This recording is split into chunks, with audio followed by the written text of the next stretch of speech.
We are back. We are back. We are back. It is another Tuesday evening, and you are listening to Soul Perspectives here on CKUT 90.3 FM. I'm here talking to Wakenya, and right before the break, we were talking about cultural appropriation and what that looks like. One of the things that I've really admired is that you encourage folks if they don't know the specific country that they come from, you encourage folks to take a DNA ancestry test, which I myself took your advice and I ordered my kit. I don't know why I'm like really nervous and excited about it, but I'm doing that as well. And you said even if you don't do that, to like pick a country and learn about the country, learn about the language. Why do you think people should do that? What do you think is the importance of doing that? Because I've realized that, first of all, Africa is diverse, right? I mean, we're 54 countries, so you can't just say Africa and then it's like, okay, but we're very different. We may share similarities, like East Africa, Kenya, Uganda, Tanzania, we all speak Swahili, Rwanda. So we have that in common. However, we are also very different. Right. It's all those things. So to learn something, you need to kind of trace your origin. And that's why today, I probably missed this one, but I started a series on slave trade. Because I want people to be able to understand where they came from. Transatlantic versus trans-Saharan slave trade. Because West Africa was huge, and the transatlantic is where most African Americans came from. Right. So I'm like, it's literally kind of, makes a pool smaller, and you can actually go and say, I can go to one of these countries, pick one, and decide, okay, I'm going to start learning about it. Yeah. So it's multifaceted. One is try to read more about Africa in general, the geography, where countries are located. If you want to go to a map and show me more than just South Africa and Egypt. Yeah. Those are on the far ends, so those are very easy to spot. Tell me where Kenya is, Yeah. Where you think Ghana might be. That's one step. Secondly, just pick a country, because again, they're so diverse. And then just try to figure out what are the languages, what's the population, what's the economy like, How do they live there? How do they dress? What are the religions that are dominant in that area? Yeah. Because that gives you literally attached to your roots that you're so desperately seeking to embrace and understand. Yeah. And then in that manner, you're not appropriating. Because say you find out your roots are from Nigeria, and you decide, okay, I want to study on Nigeria and the Yoruba. Right. Click on Yoruba, study what they do, look at how they dress, start ordering clothes from there. We have Etsy sellers from Nigeria, Etsy sellers from Kenya. Most people don't even realize that. Now you're wearing a dress, you're wearing your pride, because you're like, you know what, I'm wearing this because this is what my ancestors wore. Right.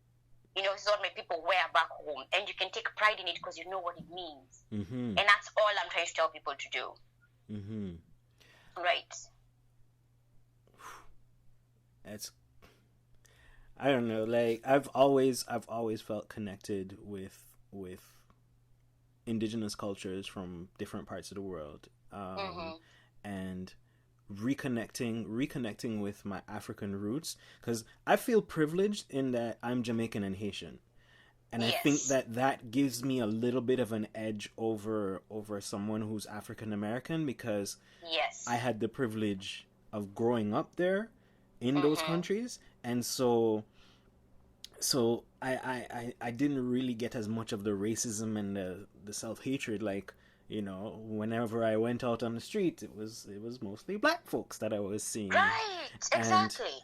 And even if there were people of different ethnicities there, most of them usually identify as Jamaican or Haitian. So somebody could be as white as snow, and they're like, "Moi son haïtien."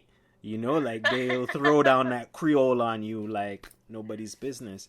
So, but recently I've been really wanting to reconnect with my African roots, and so I think that's a really good way of learning the language, learning the culture, doing an ancestry test. Sometimes they can be pretty pricey, so yes, which is understandable.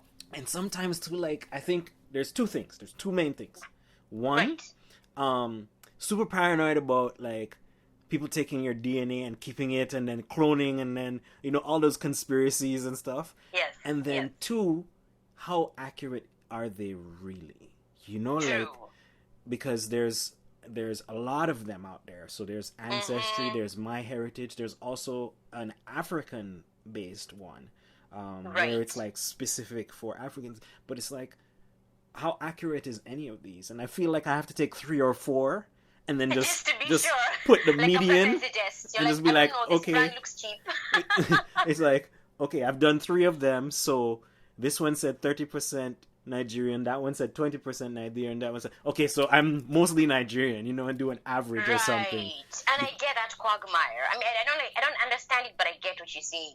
And yes, that has been one of the things people have brought up to me. They're like, but I'm concerned someone has my information. I'm like, this was again, I don't like playing devil's advocate. I just find myself doing it all the time. Right. And I'm like, but Google has your information too. Like, information is not completely protected. No.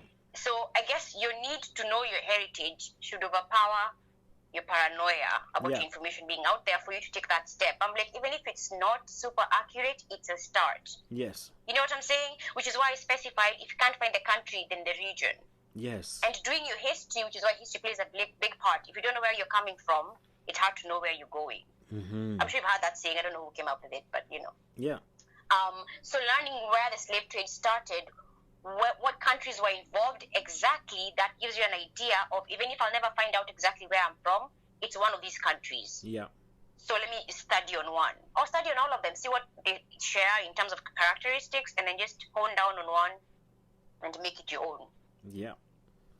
Africa is your homeland, and that's why it kind of boggles my mind when I'm like having an argument with someone, when I'm trying to tell them you should embrace your culture, but to embrace it, you must understand it first. You must learn about it. You must learn about it, exactly. Yeah. Yeah. So you mentioned earlier that you are a tattoo model. Mm-hmm. I've talked, I would say, not extensively, but I've talked with some tattoo artist friends of mine who are black, and black skin has been one of the quote unquote problematic skins to tattoo. What has been your experience getting tattoos? Well, first of all, how many tattoos do you have? Okay. That's a good question. That was asked. Do you even know anymore?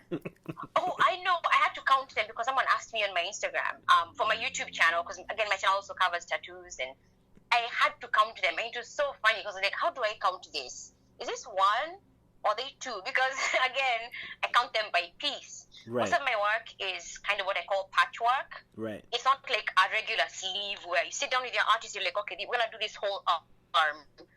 This is what it's going to look like. It's like, we do this flower here, next time we're like, oh, this might look here, let's put it there, Right. But I have in total now, I'm at 49. 49 tattoos. Yes. Okay. And what are they? The majority, actually, 99% of them are very nature themed. Okay. So it's going to be floral pieces. It's going to be, they have like a cat skull, which is weird because I actually don't even like cats, but I guess that's the irony of it. I know, I couldn't get a human skull because I can't. I'm too sensitive to handle that. So I was like, cat skull is a good, A cat skull. Okay, we're going to go with that. A cat skull. Right? But it's mostly floral. I have a few very meaningful ones, like a Bible verse on my left bicep. Okay. Psalm 23. Those are my mom's favorite Bible verses, so it means a lot to me. Just a few random things, but mostly floral. Okay. Yeah. And like, what have you had discussions about tattooing black skin? Because certain tattoo artists thinks it's very challenging, and I've seen a couple of YouTube videos of with a very popular tattoo artist in the States. I don't remember her name right now, but she was saying that black skin has to be handled differently when it comes to color and putting color on black skin. Yes, so that's another very, very hot topic for me. I get all up in my feelings about that one. But so if you one of my videos, I said this. I said a tattoo artist who cannot work on black skin isn't a true artist to me. Same as a hairstylist who can't talk about types of hair. Now, your clientele based on your location might be a very specific kind of clientele. You may only have Caucasian clients. Right. But you have no excuse to not know how to work with my 4C hair, assuming it wasn't dreadlocked, Even if it is, you should know how to do a retwist. I'm just saying. Mm-hmm. So I have more respect for artists who know how to work with black skin. And like you said, it is a bit different. So again, we have so many skin tones. We have like a variety. There's medium tone, there's light, and there's darker. You know, which again, the darker you are, the trickier it is to get tattooed, period. Right. Not just color or not, just because again, the visibility is affected. However, it's up to you as an artist to teach yourself. Now, I got really, really fortunate because again, I live in Florida. I live in a very small town. But my artist, the first artist I went to, knew what he was doing. Right. I wasn't even going to go and find a tattoo artist, and it just kind of happened. I was going to get my eyebrow pierced, and then there happened to be, it was in a tattoo shop, because most piercing studios are in tattoo shops. Yes. And I was like, oh, you do tattoos? Yeah. Oh, cool. I want a butterfly. You know, and then next thing I know, he did these two little butterflies on my hand, and the green was so vibrant, I could not believe it. I was like, oh, I'm coming back. So clearly, right. You know, I've become a return customer. But then at the same time, I'm part of this big group of tattoo enthusiasts, and most dark-skinned people have been complaining for the longest time. Like most tattoo artists have all these portfolios, you don't see any dark canvases. Right. Even if they may have dark clients, they don't show the tattoos. Why? Are they embarrassed? Do they not want to show that we can actually work on their skin? Someone on TikTok said, oh, your tattoos are so beautiful, I want to get tattooed, but someone won't tattoo me. Why? Because she said my colors won't look good on me. I was like, then you need to find someone else. Yeah. So it's like it's almost like, and even shows. What is this TV show about tattoos? I don't really watch it because I just can't. Inked? It's by Inked magazine. I think it's Inked. Okay. Same thing. The dark canvases the artists shy away from. They're like, can I get a white one? It's not gonna, and it's very hurtful and very offensive because I'm like, if you know how to work with it, and you shouldn't be comparing anyway. Yeah. The way red looks on my skin is not the same way red is gonna look on a paler skin tone, which is that's real, and that's fine. The application is going to have to be different because you might need more coatings of the particular color. Exactly. Right. So whereas someone might go over a light-skinned person or a white person once or twice, you might have to just, instead of spending 2 hours, you might have to spend 3. Exactly, and even the way their skin is, our skin is very different from Caucasian skin in that it scars much easily. Right. Yay, melanin. So even the way the tattoo artist handles you plays a role. You see why it's almost like we're more difficult as a client, quote unquote, but at the same time I kind of see that you should learn how to do it. Yeah, but I mean, that should be neither here nor there because aren't most tattoo artists paid by hour? So they estimate that it's gonna take 5 hours, so they're gonna need, it's gonna be, I'm just throwing a number out there, it's gonna be $250 because it's $50 an hour, and it takes you 6 hours, so that means that you're gonna get an extra $50. Like, exactly, I don't understand either. It's just a mental state. It's like, it's a bit more difficult, I'd rather not do it. Right. And that's why I'm trying to compile a database of tattoo artists who work on dark skin tones, color tattoos on dark skin tones. Right. And so you said that you're a tattoo model and that we spoke before the show, obviously, and you said that you had entered a competition? Yes. Tell us a bit about I was reaching for the sky.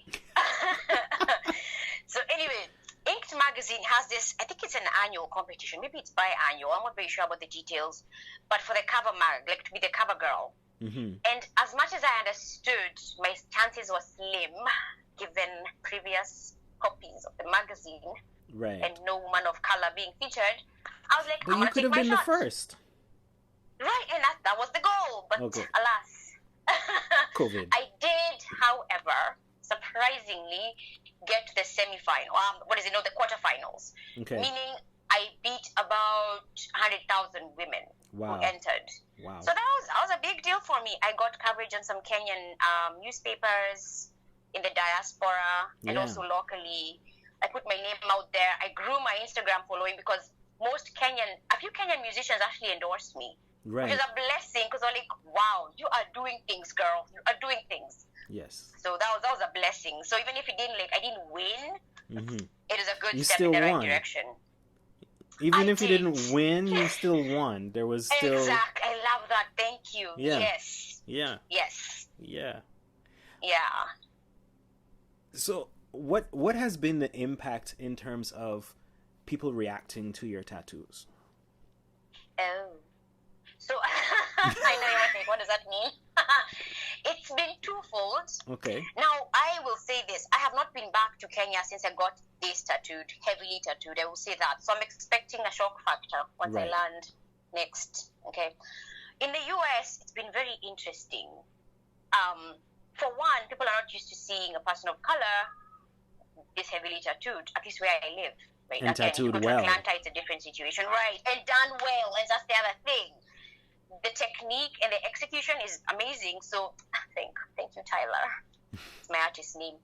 But I'll get stopped by both black and white people. They're like, oh my God, I love your tattoos. So I've become a billboard. I've become my artist's billboard. I'm just like, please give me some business cards. Some people talk to me. I can give them your card, please. And you need a commission. But it's I need a commission. I have taken some referrals there, about 3, because they keep going. He's really good at what he does, you know. Right. So it's been a really nice experience. Also, Kenyans back home, because of my Instagram account, it's exactly where they follow me, because I'm kind of, you know, I stand out, you know, between my tattoos and my character and my personality. They just think, this chick looks really strange. I want to follow her, you know, I guess, which is also a compliment to me. I wouldn't say strange. I wouldn't use that adjective, but okay. So someone actually told me the other day, this was like a side note, but so there's this, you've seen my videos, and one of my videos, I made someone from the Beehive, Beyonce's Beehive, attacked me, and I had no words for her. So I made this weird response video, which is neither here nor there, with bees on it, and I was making a zzz sound like a bee. And then this guy comments, and he says, you're very pretty, but strange. But very pretty. So, I was like, thank you. That's a backhanded compliment. And I took it so well. Of Actually, course. he deleted the comment. Just so weird. You deleted it? They deleted it. Okay. They deleted the comment. And I was like, but why? It was a lovely sentiment, I think. I guess I took it so well. I think they re-examined their intention and looked at the wording, and they were like, oh no. They got kind of get out, like, no. Right, exactly. So that's on them. But to me, it's a compliment. To be told I'm strange or weird or eccentric, they're the highest compliments I could be paid. Because again, with growth, when I was 18, I was not as confident. It comes with age. It's like, I'm going to let my freak flag fly, and it's fine. So here we are. You know. Now, my mom's reaction to my tattoos, she's a typical African mother. So I'm going to let you imagine what that was. But no, please. Tell our listeners. Oh, so because I got, within a span of a year, I got quite a bit of work done, okay? Like intense work. Right. Like I went from 2 tiny tattoos on my back to my whole arm being done. So it was a shock. It was a shock factor. Even for my Facebook people, my friends are like, whoa, where did this happen? Right. So my mom was the same. So I would strategically send her selfies, you know, making sure some tattoos were showing. Mm-hmm. So I was like, if I'm going to be going back home within a year, she needs to have gotten used to this idea of my daughter does not look the same way I left her last time. You know? My daughter has become a canvas. Exactly. So she was like, Mommy, this is the first conversation we had. She said, Mommy, they are so beautiful, but there are so many. Why are there so many? Like, Mom, chill. And then to smooth her, I go like, Mom, I got this. You see this one on my left bicep? It's for you. Kind of smoothing her like butter, you know? Right. She was like, oh, that's wonderful. I was like, gotcha. But with time, she's come to see it in a different way. She's like, you're a tattooed model. It makes sense that you have tattoos. Exactly. Duh. You know, so she's come around. My dad, I don't know how he feels. He's not made it very clear to me. I guess I'll know when I see him in person. Is he the kind that kind of gives you the okay? Yes, he's that guy. He's like, I don't agree with this decision, but you're an adult, so okay. And he just gives you the onomatopoeias. Right, that's perfectly my dad. I'm like, that's not a response. Can you say yes or no? What's going on in your mind? My dad is a very interesting fella, by the way. I miss him. We are on the air on CKUT 90.3 FN. We're talking to Wakenya, who is a multifaceted person. We just spoke about her journey as a tattoo model and acquiring a plethora of 49 tattoos. And we're going to take a tiny break and come back to you. Keep it locked. You are listening to Soul Perspectives here on CKUT 90.3 FM.